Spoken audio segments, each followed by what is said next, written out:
Hello दोस्तों, नमस्कार। आप सभी का स्वागत है हमारे YouTube channel GK Manoj Kumar पर। देखो, रण भेरी बच चुकी है, बीएसटीसी का पेपर नज़दीक है और हम आपके लिए लाए हैं शिक्षण अभिक्षमता के प्रैक्टिस सेट। आप हमारे साथ में जुड़े रहिए। देखो भाई, कहा गया है कि क्यों डरे जीवन में, क्या होगा कुछ नहीं तो तजुर्बा तो ज़रूर होगा। क्या कहा है? क्यों डरे जीवन में, क्या होगा कुछ नहीं तो तजुर्बा तो होगा। देखो भाई, हम आज जुड़ने जा रहे हैं शिक्षण अभिक्षमता के प्रश्नों से और हम आपके सामने लाए हैं पहला प्रश्न कि सफल शिक्षण के लिए शिक्षक को क्या करना चाहिए। शिक्षण का मतलब है टीचिंग करवाना, केवल सिलेबस पूरा कराना नहीं। क्या सफल शिक्षण के लिए शिक्षक को क्या करना चाहिए? क्या केवल सिलेबस पूरा कराना चाहिए? छात्रों को क्या रटाना चाहिए? क्या नहीं।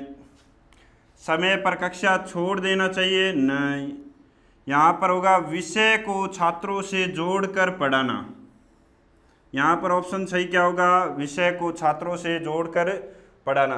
अरे भाई, केवल सिलेबस पूरा कराना क्या शिक्षक को सफल शिक्षण के लिए? नहीं, सफल शिक्षण का ये गुण नहीं है, कतई नहीं है। छात्रों को रटाना चाहिए? नहीं। समय पर कक्षा छोड़ देना?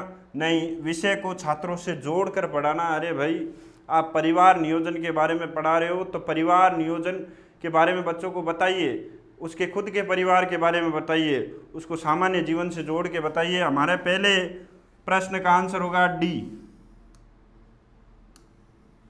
सेकंड प्रश्न, विद्यार्थियों की सोचने की क्षमता को विकसित करने हेतु शिक्षक को क्या सरल प्रश्न पूछने चाहिए?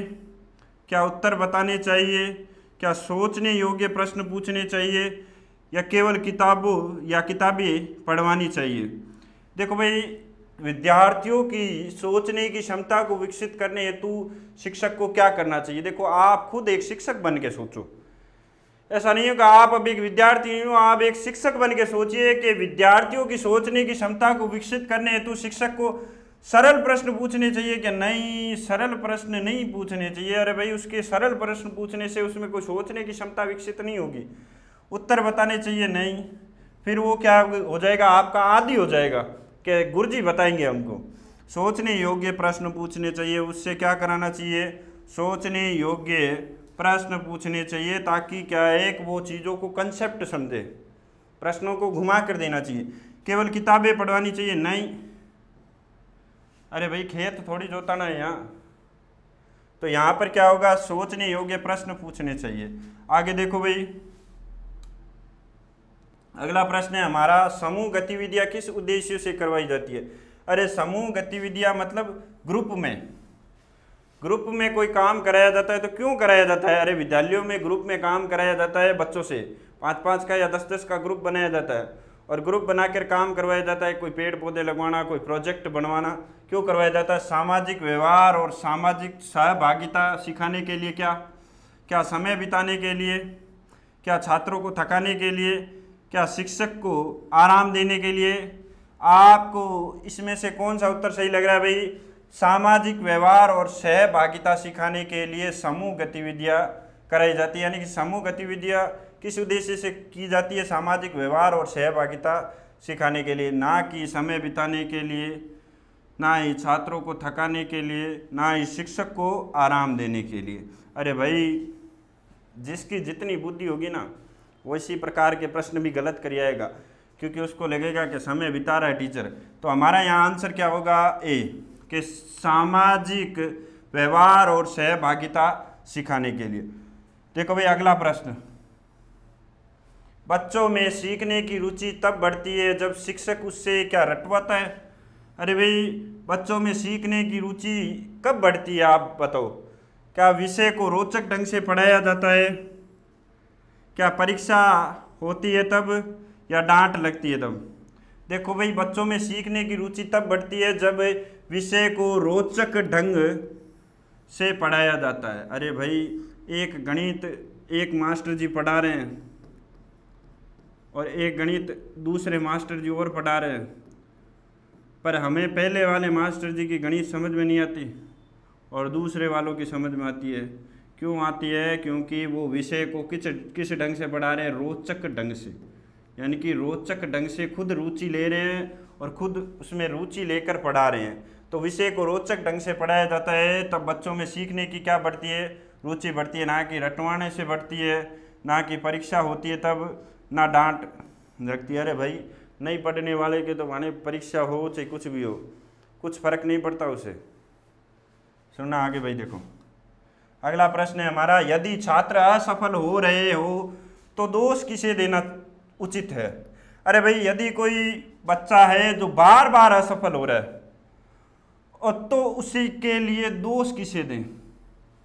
अरे भाई क्या पाठ्यक्रम को, क्या विद्यालय को, क्या शिक्षक को, केवल छात्रों को। देखो भाई यदि छात्र असफल हो रहे, भाई छात्र असफल हो रहे तो दोष किसे दे, पाठ्यक्रम को नहीं दे सकते, विद्यालय को नहीं देंगे, वहाँ दोष देंगे शिक्षक को। अरे भाई शिक्षक की जिम्मेदारी होती है कि वो विद्यार्थी के प्रति ध्यान दे और विद्यार्थी को ये बातें बताए कि आप अपने पढ़ाई में ध्यान दें, आप अपने जीवन में आगे बढ़े। विद्यार्थी के मार्गदर्शक होते हैं शिक्षक। क्या होते हैं? मार्गदर्शक। तो ध्यान रखना, यदि बच्चा शिक्षा में यानी कि असफल हो रहा है तो हम ओढ़वा किसे देंगे, शिक्षक को देंगे। किसे देंगे? शिक्षक को। आगे सुनो, शिक्षण का आधार होना चाहिए। शिक्षण का आधार क्या परीक्षा होनी चाहिए? नहीं। शिक्षण यानी कि टीचिंग का आधार क्या परीक्षा है? नहीं। क्या पाठ्य पुस्तक है? नहीं। क्या डांट और दंड है? नहीं। बालक की रुचि और आवश्यकता क्या है? शिक्षण का आधार। शिक्षण का आधार क्या होना चाहिए? बालक की रुचि और आवश्यकता। अरे बालक का इंटरेस्ट भी होना चाहिए, उसे नीड भी होनी चाहिए। ये क्या है? शिक्षण का आधार। ना कि पाठ्यक्रम है, ना कि पाठ्य पुस्तक है, ना कि डांट और दंड है। आगे सुनते हैं भाई अगला प्रश्न, शिक्षक का व्यवहार छात्रों के लिए कैसा होना चाहिए। अरे भाई शिक्षक है, उसका व्यवहार छात्रों के लिए कैसा होना चाहिए? कठोर और डराने वाला होना चाहिए क्या? शिक्षक कठोर और डराने वाला होना चाहिए क्या? क्या प्रेरक और सहयोगी होना चाहिए? उदासीन होना चाहिए? केवल अनुशासनात्मक होना चाहिए? अरे भाई शिक्षक का व्यवहार कठोर और डराने वाला होना चाहिए क्या? होगा तो भी आजकल चलने नहीं देंगे। गुरुजी बाहर आओ, तुम बाहर देख लेंगे तुम्हें। अरे भाई कठोर और डराने वाला होगा ना तो बच्चे आजकल वाले आप जानते नहीं हो, गुरुजी को बाहर बुला लेते हैं तो आते, पर नहीं तो आजकल का समय बदल रहा है। देखो परिपाटी बदल रही है। गुरु को भगवान समझा जाता था, पर आजकल माहौल बदल रहा है तो कठोर और डराने वाला व्यवहार तो आप रख ही नहीं सकते थे। प्रेरक और सहयोगी, क्या उदासीन? क्या आप कुछ बोलो ही मत, बस सिर्फ न्यूट्रल बने रहो। उदासीन का मतलब ये होता है कि आप चुप रहो हर बात में। नहीं, ऐसा भी नहीं होना चाहिए। केवल अनुशासनात्मक, हमेशा मतलब अनुशासन के प्रति ध्यान देना चाहिए। नहीं, खेल वाले टाइम में बच्चों को खुला भी छोड़ना चाहिए थोड़ा बहुत, हमेशा उन पर दबाव नहीं बनाना चाहिए। प्रेरक और सहयोग यानी कि मोटिवेटर और सहयोग उनको सहायता करने वाला, यानी कि प्रेरक मोटिवेट करने वाला होना चाहिए शिक्षक का व्यवहार, और कैसा होना चाहिए? सहयोगी। आगे सुनते हैं भाई, शिक्षण में सवाल जवाब तकनीक किस लिए उपयोगी है। अरे भाई टीचिंग में सवाल जवाब आप करते हो वो किस लिए ज़रूरी है? टीचिंग में सवाल जवाब जो तकनीक है वो छात्रों को भ्रमित करने के लिए होती है क्या समय व्यतीत करने के लिए होती है, या छात्रों की सक्रियता बढ़ाने और उनकी समझ को मापने के लिए होती है, या परीक्षा की तैयारी के लिए होती है? भाई ये प्रश्न, इस प्रश्न का उत्तर आप में से कौन बताएगा? देखो बताइए भाई, क्या छात्रों को भ्रमित करने के लिए सवाल जवाब तकनीक का उपयोग किया जाता है? नहीं। या समय व्यतीत करने के लिए? नहीं। या छात्रों की सक्रियता बढ़ाने और उनकी समझ को मापने के लिए? सही। परीक्षा की तैयारी के लिए? नहीं, ऐसा कुछ नहीं है। यहाँ पर सर्वश्रेष्ठ आंसर होगा छात्रों की सक्रियता बढ़ाने और उनकी समझ को मापने के लिए। अरे भाई सवाल जवाब, टीचर सवाल करता है, बच्चे जवाब देते हैं, तो उनकी सक्रियता मतलब वो एक्टिव होते हैं क्लास के अंदर, गुरुजी को आंसर देना है, और उनकी क्या होती है? समझ विकसित होती है। क्या विकसित होती है? समझ विकसित होती है। देखो अगला प्रश्न, कक्षा प्रबंधन का प्रमुख उद्देश्य क्या होता है? कक्षा प्रबंधन का प्रमुख उद्देश्य अनुशासन बनाए रखना, छात्रों को चुप कराना, शिक्षण में बाधा डालना, शिक्षकों की सहायता करना, शिक्षकों की क्या करना, सहायता करना, शिक्षकों की क्या करना, सहायता करना। अरे भाई कक्षा प्रबंधन का प्रमुख उद्देश्य क्या होता है भाई? प्रबंधन मतलब इसमें छात्र और शिक्षक मिलकर कोई काम करते हैं। अरे भाई हम देखते हैं कि शिक्षण के प्रमुख घटक दो कौन से हैं? प्रमुख घटक दो घटक है, कौन कौन से? एक तो छात्र है और एक शिक्षक है। ये दोनों मिलकर ही मैनेज करेंगे क्लास को, तो दोनों मिलकर करेंगे। तो दोनों में से देखो भाई, क्या छात्रों को चुप कराना? नहीं, छात्रों को चुप कराने से कैसे होगा भाई? मैनेजमेंट नहीं होगा। शिक्षण में बाधा डालना? नहीं। शिक्षकों की सहायता करना? अरे शिक्षकों की सहायता कैसे यहाँ पर होगा? अनुशासन बनाए रखना। यदि बालक अनुशासन बनाए रख रहे हैं तो शिक्षक की सहायता ऑटोमेटिक कर रहे हैं। यदि बालक अनुशासन बनाए रख रहे हैं तो शिक्षक की सहायता वो अपने आप कर रहे हैं, ऑटोमेटिक कर रहे हैं, ध्यान रखना। यदि अनुशासन बनाए रख रहे हैं तो वो शिक्षक की सहायता मान के चलो कि ऑटोमेटिक कर रहे हैं। आगे देखिए, शिक्षक द्वारा समय प्रबंधन का तात्पर्य है। अरे भाई शिक्षक द्वारा समय प्रबंधन यानी कि टाइम मैनेजमेंट का मतलब क्या है? हर कक्षा में समय देखना। अरे भाई शिक्षक क्या समय देखता है कि एक्चुअल में जो टीचर पढ़ाता है ना, वो कभी टाइम नहीं देखता, कब घंटा 2 घंटा बीत जाता है नहीं पता लगता क्लास में। देखो पाठ्यक्रम जल्दी खत्म कराना? नहीं। समय का उचित उपयोग कर अधिकतम अधिगम सुनिश्चित कराना। अरे मतलब अधिगम का मतलब यहाँ क्या है?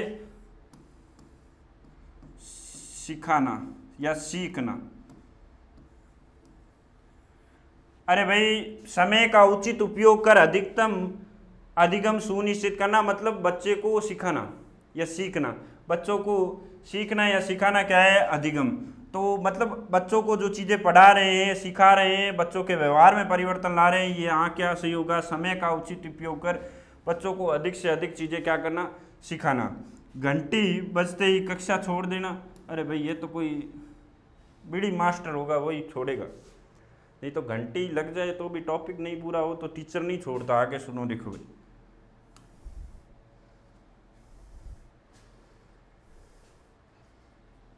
अधिगम के लिए सबसे अनुकूल वातावरण है शांत और तनाव रहित, अनुशासनहीन, केवल पढ़ाई पढ़ाई, परीक्षा का दबाव।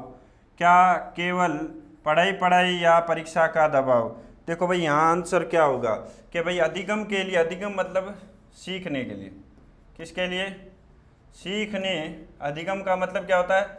सीखना। सीखने के लिए सबसे अनुकूल वातावरण क्या होता है? शांत और तनाव रहित या अनुशासनहीन? नहीं। केवल पढ़ाई पढ़ाई? नहीं। परीक्षा का दबाव? नहीं। यहाँ क्या होगा? शांत और तनाव रहित होना चाहिए अधिगम। कोई चीज़ को सीखने के लिए आपको ध्यान रखना वातावरण कैसा होना चाहिए? शांत और तनाव रहित। आगे देखिए अगला प्रश्न, शिक्षण का मुख्य उद्देश्य होता है छात्रों से फीस लेना। क्या छात्रों से फीस लेना शिक्षण का मुख्य उद्देश्य है क्या? नहीं। पाठ्य पुस्तकें पूरा कराना? नहीं। छात्रों में समाज के प्रति उत्तरदायित्व विकसित करना? यस। केवल परीक्षा पास कराना? नहीं। तो यहाँ क्या उत्तर होगा? छात्रों में समाज के प्रति उत्तरदायित्व विकसित कराना, ये क्या है? शिक्षण का मुख्य उद्देश्य। अगला प्रश्न देखते हैं भाई, प्रभावी शिक्षण की पहचान क्या है? एक प्रभावी शिक्षण है उसकी पहचान क्या है? छात्रों का मौन रहना, छात्रों की सक्रिय भागीदारी, शिक्षक का अधिक बोलना या बिना किसी गतिविधि के शिक्षण। भाई प्रभावी शिक्षण की पहचान क्या है? क्या छात्र चुप रहेंगे तो प्रभावी शिक्षण होगा क्या? नहीं। एक्टिव क्लास और प्रभावी क्लास वही होगी जहाँ पर बच्चे आपके साथ में उत्तर दे रहे, वो कौन सी क्लास है? प्रभावी। तो छात्र मौन रहेंगे ये तो गलत है बिल्कुल ही। छात्रों की सक्रिय भागीदारी, यस एकदम सही है। यहाँ पर अपना उत्तर आ गया भाई। छात्रों की सक्रिय भागीदारी प्रभावी शिक्षण की क्या है? पहचान। शिक्षक का अधिक बोलना? नहीं। बिना किसी गतिविधि के शिक्षण? नहीं। आगे देखो, अधिगम का सबसे प्रभावी तरीका है। अरे अधिगम का सबसे प्रभावी तरीका क्या है? क्या कंठस्थ कराना? अधिगम मतलब सिखाने का या सीखने का। सीखने का सबसे प्रभावी तरीका क्या है? चीजों को रटना या कंठस्थ करना क्या सीखने का सबसे प्रभावी तरीका है? नहीं। व्याख्यान सुनना? नहीं। सिर्फ यार लेक्चर सुन रहे हो उससे कौन सा अधिगम हो रहा है? नहीं। केवल परीक्षा देना? नहीं। अनुभव आधारित सीखना? अरे आप उसके साथ में इन्वॉल्व हो रहे, चीज़ों को देख रहे हो, अनुभव कर रहे हो, उसमें क्या होगा? आप एक अच्छा शिक्षण कर पा रहे हो। कैसा? एक अच्छा शिक्षण कर पा रहे हो, यानी कि आप उन चीज़ों में क्या हो रहे? इन्वॉल्व हो रहे हो। अनुभव आधारित सीखना यानी कि अनुभव आधारित क्या करना? अधिगम करना। क्या करना? अधिगम करना। आगे सुनो भाई, देखते हैं अगला प्रश्न। छात्र के समग्र विकास का सर्वोत्तम उपाय क्या है? समग्र विकास मतलब छात्र का शैक्षणिक, सामाजिक और सारा, जैसे शिक्षण के साथ में सह शैक्षणिक गतिविधियां, यानी कि छात्र के समग्र विकास का सर्वोत्तम उपाय है। क्या सतत और समग्र मूल्यांकन करना? क्या प्रोजेक्ट वर्क देना? या वार्षिक परीक्षा या होमवर्क? अरे भाई छात्र के समग्र विकास का सर्वोत्तम उपाय है प्रोजेक्ट कार्य देना? नहीं। वार्षिक परीक्षा? नहीं। होमवर्क? नहीं। यहाँ पर होगा सतत और समग्र मूल्यांकन। देखो सतत और समग्र मूल्यांकन के अंतर्गत वर्ष के अंदर दो प्रकार के मूल्यांकन अलग अलग, एक तो योगात्मक होता है और एक निर्माणात्मक होता है मूल्यांकन। कितने प्रकार का? योगात्मक और निर्माणात्मक मूल्यांकन।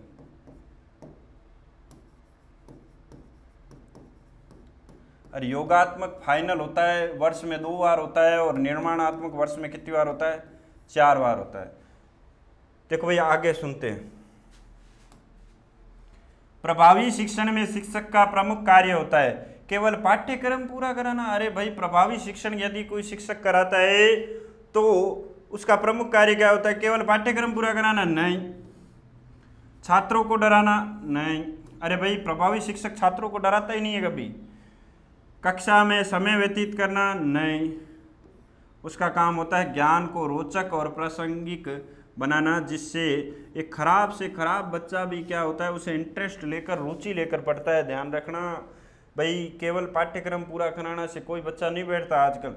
वो गए टाइम आज से 20-30 साल पहले के, जब बैठे रहते थे गुरुजी के डर से। नहीं, आजकल कोई नहीं बैठा रहता। देखो भाई सुनना, शिक्षक की भूमिका किस प्रकार की होनी चाहिए? अरे शिक्षक की भूमिका क्या, एक नियंत्रक की होनी चाहिए कि गार्ड की तरह वो काम करे? दंड देने वाला होना चाहिए क्या शिक्षक?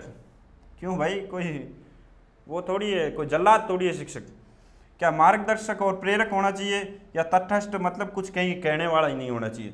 अरे भाई नियंत्रक यानी कि वो कोई सिपाही थोड़ी है कि उस पर नियंत्रण रखे। अरे दंड देने वाला भी वो कोई पुलिस वाला थोड़ी है।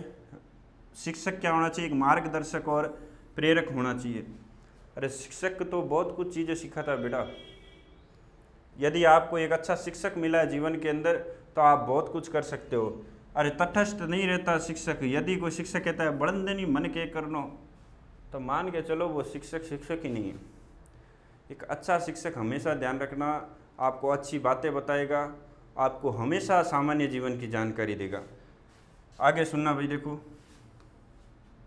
शिक्षण में बालकों की रुचि बनाए रखने हेतु क्या आवश्यक है? अरे भाई शिक्षण में बालकों की रुचि, उसका इंटरेस्ट बनाए रखने के लिए क्या आवश्यक है? क्या उसे डांटना चाहिए? क्या शिक्षण विधियों में विविधता लाना चाहिए, या समय पर छुट्टी देना चाहिए, या पाठ्य पुस्तक को रटाना चाहिए? अरे भाई शिक्षण में बालकों की रुचि बनाए रखने हेतु क्या आवश्यक है? उसे डांटना नहीं। डांटने से तो वो अगले दिन आए नहीं। समय पर छुट्टी देना नहीं, ऐसा कुछ नहीं। यदि उसका इंटरेस्ट है तो समय पर छुट्टी मत दो बोले। पाठ्य पुस्तक को रटाना नहीं। यहाँ पर आंसर होगा शिक्षण विधियों में विविधता लाना। रोज नए नए पैटर्न से, नए नए तरीके से पढ़ो आप, बच्चा कुछ कहेगा भी नहीं। आगे देखो, आधुनिक शिक्षा प्रणाली किस पर बल देती है? आधुनिक शिक्षा प्रणाली देती क्या शिक्षक केंद्रित शिक्षण पर बल देती है, रट्टा प्रणाली पर, या छात्र केंद्रित शिक्षण पर, या परीक्षा पर आधारित शिक्षण पर? अरे भाई आधुनिक शिक्षण प्रणाली किस पर बल देती है? शिक्षक केंद्रित शिक्षण पर। नहीं, गए वो समय कि जब शिक्षक जो कहता था वो पत्थर पर जो मंडी हुई लकीर है उस प्रकार होती थी, नहीं, वो समय गया, रट्टा प्रणाली भी गई। छात्र केंद्रित शिक्षण, आज जो छात्र कहता है वो बातें, अरे देखो भाई समय आया है, समय ऐसा आया है कि देखो आजकल के क्या होते हैं कि बच्चे, देखो आप समय आप देखो कि भाई आजकल के बच्चे देखो कि शिक्षकों का मतलब डेमो लेते हैं। देखो 8वीं का बच्चा कह रहा है कि मैं डेमो लूँगा। अरे भाई तू 8वीं का बच्चा है और सामने शिक्षक खड़ा है, MA BEd किया हुआ, कहीं ना कहीं वो किसी ना किसी क्वालिफिकेशन से पास होता है, और आप उसे कहते हो कि मैं डेमो लूँगा उसका। इतने कितने जानकार हो गए भाई। मतलब बड़ी विडंबना है कि जब बच्चा कहता है मैं शिक्षक का डेमो लूँगा। ये एक उदाहरण है कि छात्र केंद्रित शिक्षण है वो। आजकल बच्चे कहते हैं कि मैं शिक्षक का डेमो लूँगा, तो वो छात्र केंद्रित शिक्षा का उदाहरण है। मतलब सारी बातें किसकी सुनी जाती है? छात्र की सुनी जाती है। किसकी? छात्र की। परीक्षा पर आधारित शिक्षण नहीं, यहाँ पर आंसर क्या होगा? छात्र केंद्रित शिक्षण। आगे देखो, एक कुशल शिक्षक का प्रमुख गुण क्या है? एक कुशल शिक्षक क्या करता है? देखो भाई, क्या डराना? नहीं, उसका एक कोई प्रमुख गुण नहीं है डराना। क्या भाषण देना? नहीं। अधिक गृह कार्य देना? नहीं। प्रभावी संप्रेषण कौशल विकसित करना। अरे भाई जो कम्युनिकेशन है ना, जैसे बच्चे और टीचर का कम्युनिकेशन बढ़ेगा तभी, ध्यान रखना, आप पढ़ा सकते हो। एक कुशल शिक्षक का प्रमुख गुण क्या है? प्रभावी संप्रेषण कौशल। अगला प्रश्न देखो, छात्र को सीखने हेतु प्रेरित करना किसकी जिम्मेदारी है? माता पिता की। अरे माता पिता पैसे लगा सकते हैं, माता पिता उसे स्कूल डाल सकते हैं, क्या उसे प्रेरित कर सकते हैं? क्या नहीं। छात्र को सीखने हेतु प्रेरित करना किसकी जिम्मेदारी है? क्या प्रधानाचार्य की है या सरकार की? नहीं, सरकार की कोई जिम्मेदारी नहीं है। प्रधानाचार्य की नहीं, प्रधानाचार्य एक जगह रूम में बैठा होता है, वो जिम्मेदारी होती है शिक्षक की। किसकी? शिक्षक की। अगला प्रश्न देखें, अधिगम में सबसे बड़ी बाधा क्या है? अधिगम में सबसे बड़ी बाधा क्या है? पाठ्यक्रम है क्या? नहीं। क्या विद्यालय का समय? नहीं। छात्र की अरुचि और भय? सही, सही प्रश्न। क्या परीक्षा प्रणाली? नहीं। अरे भाई अधिगम मतलब सीखने, सीखने में सबसे बड़ी बाधा क्या है? अरे भाई सीखने में सबसे बड़ी बाधा है, यदि आपकी रुचि नहीं होगी ना तो आप मरे ही नहीं सीख पाओगे।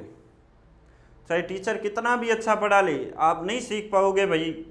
और भय, उसके अंदर डर होता है कि मैं गणित कभी नहीं सीख पाऊंगा, तो वो कभी नहीं सीख पाएगा। आगे देखो भाई, शिक्षा योजना बनाते समय किस बात का ध्यान रखना चाहिए? शिक्षण योजना बनाते समय किस बात का ध्यान रखना चाहिए? छात्रों की क्षमता और आवश्यकता, या शिक्षक की सुविधा, या पाठ्य पुस्तक, या समय सारणी। देखो शिक्षण योजना बनाते समय किस बात का ध्यान रखना चाहिए? देखो भाई आजकल हमने देखा है कि नई जो शिक्षा नीति है वो किसी है? छात्र केंद्रित। कैसी है? छात्र केंद्रित। तो शिक्षण योजना बनाते समय यदि नई शिक्षण योजना छात्र केंद्रित है तो हमें छात्रों की क्षमता और आवश्यकता का ध्यान रखना चाहिए। कैसी? छात्रों की क्षमता, कैपेसिटी और उनकी नीड के बारे में ध्यान रखना चाहिए, ना कि शिक्षक की सुविधा, ना कि पाठ्य पुस्तक, ना कि समय सारणी। हमें सिर्फ छात्र की क्षमता और आवश्यकता का ध्यान रखना चाहिए। आगे सुनो भाई, अगला प्रश्न है, एक शिक्षक को व्यवहार में कैसा होना चाहिए? एक शिक्षक को व्यवहार में क्या कठोर और अनुशासित होना चाहिए क्या, या लचीला और सहानुभूतिपूर्ण होना चाहिए, या केवल विषय पर केंद्रित होना चाहिए, या तटस्थ होना चाहिए? देखो भाई तटस्थ तो काट दो आप बिल्कुल ही। टीचर न्यूट्रल है ना, वो कोई काम का नहीं है मेरे हिसाब से। सिर्फ पढ़ाने से ही कुछ नहीं होता, जीवन की सामान्य जानकारी भी देनी पड़ती है। एक शिक्षक को व्यवहार में कैसा होना चाहिए? कठोर और अनुशासित नहीं। आजकल वो समय चला गया कठोर और अनुशासित वाला। देखो शिक्षक को लचीला और सहानुभूतिपूर्ण। लचीला मतलब समय की परिस्थिति को देखते हुए वो भाई चीज़ों को ढाल सके, और सहानुभूतिपूर्ण यानी कि बच्चों के साथ में कॉम्प्रो कर सके। केवल विषय पर केंद्रित नहीं, वो कोई शिक्षक ही थोड़ी है। शिक्षक हमें सामान्य जानकारी देता है, सारी जानकारी देता है। तो शिक्षक कैसा होना चाहिए? लचीला और सहानुभूतिपूर्ण। अगला प्रश्न देखें, एक शिक्षक को प्रेरक बनाता है। एक शिक्षक को प्रेरक यानी कि शिक्षक क्यों पढ़ा रहा है उसको प्रेरक क्या चीज़ बनाती है? क्या उसका वेतन बनाता है, क्या उसका पद बनाता है, उसका व्यवहार और दृष्टिकोण, या उसका ड्रेस? अरे भाई, शिक्षक को प्रेरक मोटिवेटर कौन बनाता है? नहीं, वेतन नहीं बनाता। आप उस वेतन देख के शिक्षक का सम्मान करते हो क्या? नहीं। या उसका पद देख के शिक्षक का सम्मान करते हो? नहीं। आप उसका व्यवहार और दृष्टिकोण देख कर क्या करते हो? सम्मान करते हो। या उसका ड्रेस देख के? नहीं। देखो भाई, आज हम ये प्रश्न लाए हैं, कितने 25 प्रश्न, और आपने हमें वॉच किया, हमें देखा, उसके लिए धन्यवाद। यदि आप चैनल पर नए हैं तो आप चैनल से जुड़े, आप सब्सक्राइब करें। ये पसीने देखो भाई, मेहनत के पसीने हैं। ये पसीने बहाएंगे तभी जीवन में आगे बढ़ेंगे। क्यों डरे? जीवन में क्या होगा? कुछ नहीं तो तजुर्बा तो ज़रूर होगा। ओके दोस्तों, इसी के